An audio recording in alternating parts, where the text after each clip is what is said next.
السلام عليكم ورحمة الله وبركاته. ازيكم يا شباب؟ معاكم عبد الرحمن ودي قناة فاهم تشيس. النهاردة عايز اوريكم جيم لعبته امبارح تقريبا، بس كنت قاعد بلعبه اصلا على الموبايل كان مش على اللاب.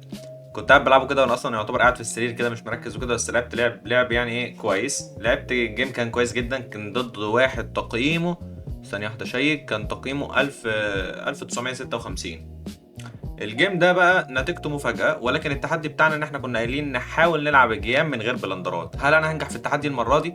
خلينا نشوف. يلا بينا نبدأ مع بعض اوريكم الجيم. يلا بينا نبدأ يا شباب. دلوقتي انا بلعب بالقطع السوداء ضد هو بيلعب بالقطع البيضاء. الراجل ده من بولندا تقريبا، اندونيسيا، وانا دلوقتي اهو بلعب ضده. انا بلعب بالاسود وهو بيلعب بالابيض. الجيم بدأ عادي باي 4. لعبت السي 5 السيسيليان، لعب لي نايت اف 3، لعبت له دي 6 السيسيليان العادي، دي 4 بدأ في بيدق نايت على الاف. هو طبعا هو لعب لي حاجه مش مشهوره قوي، ان هو بيديني كام بدأ السي 3 مقابل ان هو يطلع الحصان بتاعه بدري. اداني البيدق طلع بالحصان، طلعت انا كمان بالحصان نايت على الاف 6، ودي ما كانتش افضل نقله. الانجن كان بيرشح لي بيقول لي العب نايت على سي 6 الاول، لان انت دلوقتي لما تلعب نايت على الاف 6 هي الزقه ديت مش موجوده عشان انت بتاكل، ولكن ممكن هو يعني فاهم. لو انا لعبت دلوقتي نايت على الاف 6 يدفع الحصان بتاعي، لو دفع الحصان بتاعي دلوقتي يعمل ايه؟ هي دي الفكره. لو كلت بدأ في بيدق مع السلامه، وزير في وزير، ودلوقتي انت مش هتبيت. هي دي اللي هو ما خدش باله منها. فانا ما كانش ينفع ان انا الاول اطلع بنايت على الاف 6 بسبب نقله اي 5 اللي كان هيلعبها. طب انا لعبت ايه بعدها؟ قررت ان انا العب نايت على الاف 6. هو لعب لي بيشوب على السي 4، حسيت ان هو يعني مالوش يعني في الصقلي، ودخل في اشكال كده اللي هو ايه، اشكال معروفه. رديت عليه دلوقتي بنايت على سي 6، بحاول اطلع بالحصانه بتاعتي. الفيل بتاعي كده كده مفتوح له الوتر، واحاول ان انا اشوف يا اما اي 6 يا اما اي 5، بحيث ان انا افتح للفيل بالاسود بتاعي، او افنكت الفيل واحطه على الجي 7 واخش في اشكال الدراجون. طيب انا عملت ايه؟ هنا هو بيت، رحت انا لاعب بيشوب جي 4. بيشوب جي 4 دي نقله ميستيك يعني، ادى التفوق واحد ونص ليه. الميستيك هي ميستيك ليه اصلا؟ عشان كوين بي 3. كوين بي 3 دلوقتي هي العقاب النقله دي. طب ايه العقاب في كده؟ انت دلوقتي داخل ضغط على البداء دوت، هتعمل ايه؟ يعني احمي البداء ده ازاي؟ هي دي الفكره. ممكن انا العب اي 6. طب انا لو لعبت اي 6 عنده ايه؟ لو لعبت اي 6 دلوقتي وقفلت الوتر في وش الفيل، عنده كوين تكس بي 7. ايوه. فكره كوين بي 3 ان هو طلع ضغط على البيدق اللي هنا والبيدق اللي على البي 7، فدلوقتي يعني هيلقط له بيدق. هتقولي ما ينفعش اجيب الروك في وشه، ولا خد بالك الحصان متعلق. فهي دي الفكره. انا ما كانش ينفع ادخل نفسي في الحاجات دي كلها، وما العبش بيشوب جي 4 بدري كده، لان دي اصلا مش موجوده في اشكال السيسيليان. كنت ان انا العب مثلا بي 6 اي 6 بي 5، والعب البيشوب بتاعي على البي 7 على الوتر ده، وكنت ساعتها ابقى كويس جدا. هنا لعب لي اتش 3، قال لي امشي بالفيل بتاعك يا معلم، وادينا قلمزد منه عشان ما خدش باله من التكتيك ده اللي هو اللي يبقى ضاغط على البدا ده والبدا ده. رحت لعب له انا هنا فيل في حصان، بيست موف على الانجن فيل في حصان. انا ما كنتش عايز اكسر الفيل بتاعي، ولكن انا قلت الحصان بتاعه ده كده قريب من جناح الملك، وانا مش عايزه يكون موجود لان هو حامي الملك كويس. اكل بالوزير بيست موف. نايت على الاي 5 دي نقله مني ميستيك، لان انا دلوقتي بعمل حاجه اسمها هجوم مبكر. يعني ايه هجوم مبكر؟ فكرتي ان انا داخل دلوقتي بهجم على الوزير، بهجم على الفيل، ولكن انا دلوقتي فكرتي ان انا كنت عايز اكسر الفيل ده. انا دلوقتي عامل فورك للوزير، فورك للبيشوب، فهيعمل ايه على التهديد ده؟ كده كده لازم هيخسر الفيل. هي دي الفكره. انا كنت داخل عشان كده بحاول ان انا اخسره الفيل بتاعه. الجيم كمل، بداني كش الاول بحيث ان هو يهرب بالفيل بتاعه. قال لي انا ههرب بالفيل بتاعي، بعدين اهرب وزيري. رجعت غطيت بالحصان ده. ليه بقى؟ دي اونلي موف وبيست موف على الانجن. انا كنت محتار ان انا اغطي بالحصان ده ولا الحصان ده. كنت قلت لو غطيت بالحصان ده وكده انا بقيت سلبي وباسف، ودلوقتي يعني الحصان بتاعي اللي كان قوي في نص الرقعه ما بقاش موجود، وضغط على الوزير وضغط على اللعب. فلعبت هنا نايت على الدي 7 نايت هنا، بحيث ان الحصان ده دلوقتي انا فكيت الربط، يعني دلوقتي مفيش كش، ودلوقتي الحصان ده طالب الوزير. هيعمل ايه؟ هنا قرر ان هو يلعب، مشي بالوزير على مربع الاي 2. اي 6 بيست موف على الانجن، امشي بالفيل بتاعك يا معلم.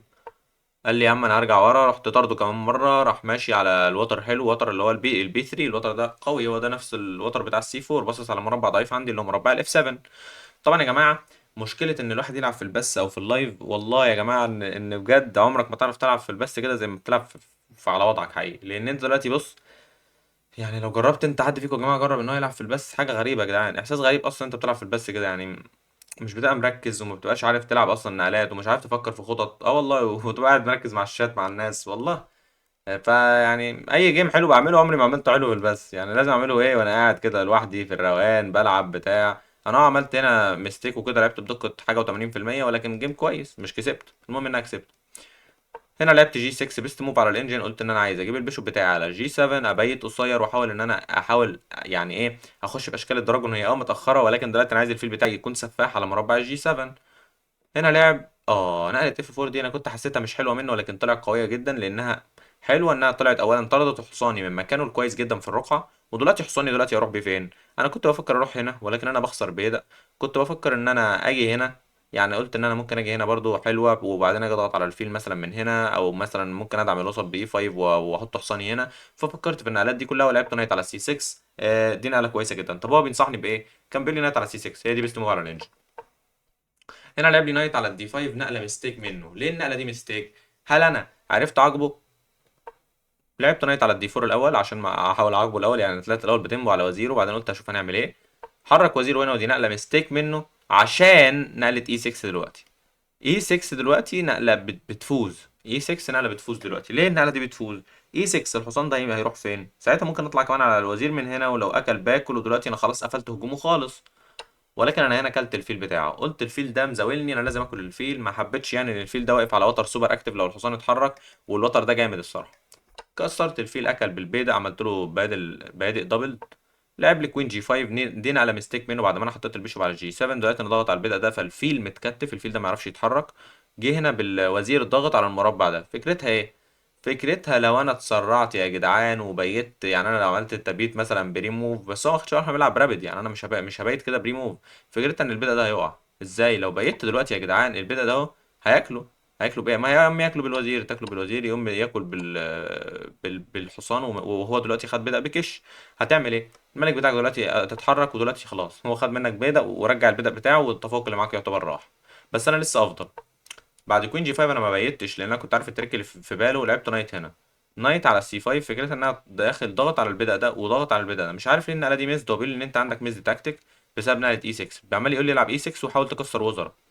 تكسير الوزراء دلوقتي في صالحي، لان انا معايا بدأ زياده. فلو انا لعبت اي 6 دلوقتي، حط حصانك وحط وزيرك، هيكسر مثلا وزير في وزير، اكل وحصانه ده يمشي من هنا. هي دي الفكره. عنده نايت على سي 7 بتشيك، ولكن عادي ممكن اطلع هنا ومفيش حاجه، يعني خلاص الوضع كويس. ولكن هنا بعد كوين جي 5 انا لعبت دي. حد بدأ من البدايين لعب لي النقله دي، ودي نقله بلندر منه. ليه النقله دي بلندر؟ انا اول ما بصيت على النقله دي انا قلت ان انا مثلا، هل انا عندي اجي دلوقتي اطلب وزيره؟ هل انا عندي بدأ في بدأ؟ انا فكرت الاول قلت هو ده مش بدأ ببلاش، طب ما انا مش ممكن اكل بدأ في بدأ، ولما اكل بالبيض اكل بالبيشوب، ودلوقتي معايا بدأ. آه. فعملتها بدأ في بدأ، بيست موف على الانجن. اكل بالبيضه؟ لا، هو ما اكلش بالبيضه. هو هنا تقريبا اعمل ايه؟ هو هنا جاب الرك على العمود يحمي الحصان بتاعه، لان دلوقتي بعد ما البيضه اللي كان هنا ده كان داعم الحصان، فالحصان ده هيروح فين؟ الحصان ده لازم يتحرك هو دلوقتي، او يجي يجيب حاجه تحميه. فجاب الرك على الدي 1 يقول لي انا احمي الحصان بتاعي الجميل جدا. قلت له يا عم ممتاز. كوين دي 6 نقله ميستيك مني للاسف. ليه النقله دي ميستيك؟ اولا يا جدعان انا كنت خايف جدا جدا جدا من اللي حصل ده. ليه؟ لو فكرت يا جماعه ان انا اتحرك بوزيري في اي مكان مثلا، خد بالك في كشمات متعلقه. انا كنت خايف من النقله دي. ليه؟ اول حاجه انا كده لازم هيكون وزيري متكتف وهو حامل المربع ده، لان في كشمات متعلق عليها. وقلت لو انا فكرت ان انا اسيب الوزير مكانه ولعبت اي نقله، مثلا الراجل ده عنده كشفه وبياخد الوزير، يعني الكش، هعمل ايه؟ هتقول لي هتاكل بالبيضة. لو كلت بالبيضة اكل بالبيضة طالب الوزير، وبعدين هو لو كل وزيري بتشيك وهرب بوزيره. لو كل وزير الاول بتشيك رحت واكل راح هارب بوزيره مثلا.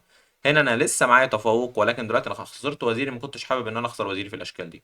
فلعبت كوين على الدي 6، فكرتها ان مفيش ولا كشفه موجوده. لو فكر ان هو يكشف عليا بكش من هنا، انا باكل الحصان عادي، ولو كل باكل بالفيل. فهنا الفكره ان انا طلعت على المربع ده بالذات، ان انا امنع اي كشفات للحصان، لانه لو جيب اي كشف دلوقتي هنا مثلا انا باكل، وفي حمايه الفيل في حمايه البيدق، ووضعي ممتاز. ولكن هنا بعد النقله ديت، اما انا لعبت نايت هنا، وبعد هو طبعا هو بعد ما حمل الحصان بتاعه انا لعبت النقله دي، راح لعب لي دي. رحت انا طالع بالحصان بتاعي، هات الوزير بتاعك من هنا عشان بس الوزير ده مزعج.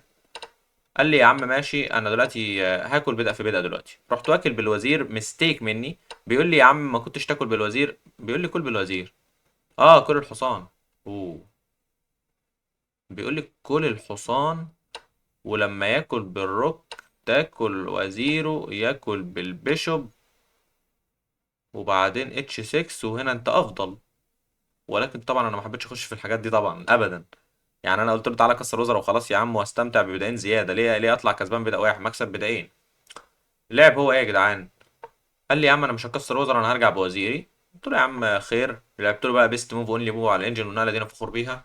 النقله دي طبعا انا كنت قلقان منها ليه؟ اولا كده انا مش يعني يعني هتضعف عندي موضوع التبييت، ان انا دلوقتي ما عنديش اوبشنز ان انا بقيت قصير. لان دلوقتي جناح الملك خلاص كله اتفتح، لو تلاحظوا جناح الملك كله خلاص بقى مفتوح، فيعني هبيت ازاي؟ ملك لو انا بيته دلوقتي هيبقى سيء. فقلت يا عم انا عايز اف 5 مسمر حصاني هنا واطلب وزيره وعارف وضعي هيكون افضل بكتير واكثر صلابه. لعبت نقله اف 5 وانا فخور بيها، لان انا كنت حاسس انها ممكن تبقى ان اكيورسي. رجع بالوزير مزود الضغط على الحصان. جبت الرك في وش الحصان، قلت له يا عم الحصان يمشي.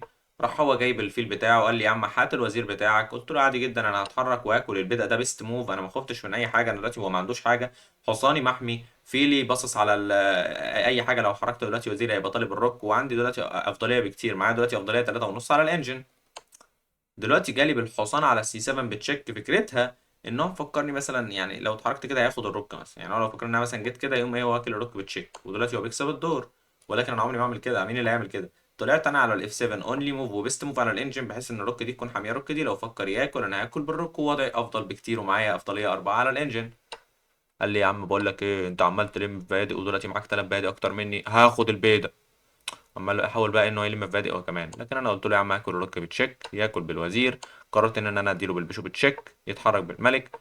جبت الروك في وش الوزير، بحيث ان انا لو فكرت مثلا اكشف في اي فكره ان انا مثلا اديله بيشوبين ولا حاجه، انا عارف ان هو بياكل بالوزير، ولكن انا قلت ايه، بحيث ان انا اجيب الروك في وش الوزير الموضوع هيبقى خطر عليه شويه.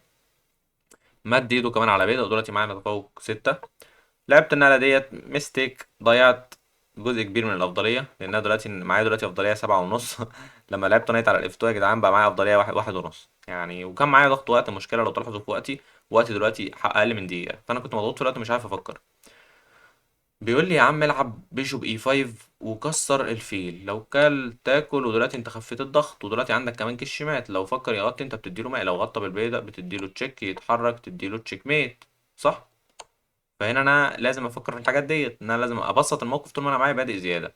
ولكن للاسف مش ده اللي حصل. انا بعد ما اديته نايت على الاف 2 دلوقتي انا قعدت افكر شويه، لان انا دي ممكن تكون ميستيك. الانجي بيقول انها دي ميستيك عشان كوين على الاف 1، ولكن هل هو هيلاقيها؟ مش هيلاقيها يا جدعان، هو كمان معاه دقيقه بالظبط، وازاي هيلاقي نقله زي دي؟ يعني النقله دي مش باينه يعني طالبه ايه. فين هو؟ اكيد اي نقله منه هتبقى ميستيك هو كمان. وقرر هنا طبعا ان الراجل كان معاه ضغط وقت، او هو كان بيحاول يخسرني وقت، ان هو يلعب نقله لعب النقله دي بحيث ان هو عمال يلعب اي نقلات بسرعه وخلاص، عشان هو مفكر ان انا معايا دقيقه بالظبط فهخسر وقت. ولكن طبعا على مين دلوقتي؟ بعد ما اكل الفيل بتاعي ساب الوزير وكلت الوزير، وهنا انا كسبت الدور ضد كامب 1956. الراجل ده استنى تشيك حسابه كمان من امتى. الحساب بتاعه عادي من 2023. الراجل لعيب يعني، كان معايا كويس في الجيم، ولكن انا العب منه. وانبسطت الصراحه بالجيم ده، لان انا لعبته وكنت قاعد مركز شويه. كنت قاعد في السرير كده وبلعب، بس كنت اللي هو ايه مركز. كنت قاعد مركز ومستمتع بالدور جدا. اما يا جدعان اسوأ حاجه في الحياه حرفيا يا جدعان البوليت، يا رب يا جدعان على الاكتئاب. البوليت ده يا جدعان قسما بالله عارفين عامل زي ايه؟ عارفين لما تقعد تقلب كده يا عم في الفيديوهات القصيره والحاجات اللي تقعد تسحل دماغك كده مش عارف ايه، وتلاقي انت نفسك صدعت بعدها؟ هو نفس الكلام في الشطرنج البوليت. والله العظيم بعد كل جيم اخسره وتقول ايه يا عم عوض، بس عوض يا عم الثمان نقط، عوض يا عم الجيم، هوصل بس 2500، هوصل مش عارف ايه، لحد ما خدت ماينس 100 نقطه في يوم. ايه ده بجد؟ البوليت يا جدعان ده مش شطرنج، اقسم بالله مش طايقه والله بجد. وخصوصا على الموبايل حاجه مقرفه يا اسطى البوليت ده والله العظيم. فالمهم ان انا النهارده انبسطت بالماتش ده، ما عملتش ولا بلندر. عندي نقلات ميزد، عندي نقلات ميستيك، ولكن ما عملتش ولا بلندر يخسرني الدور. وبس حاسس ان انا النهارده كسبت في التحدي نكمل جيم من غير ولا بلندر، وانبسطت بالجيم. لعبت الجيم بدقة كام؟ لازم اشيك لكم برضو. لعبت الجيم بدقة اهو لعبت الجيم بدقة 80% ضد كامبو. ده مش عارف لعب لي بدقة 68%. الراجل ده ما لعبش كويس قوي الماتش ده، وعامل بلندر. لعب بتقييم اداء 1500، لعبت بتقييم اداء 2000، والجيم كان كويس.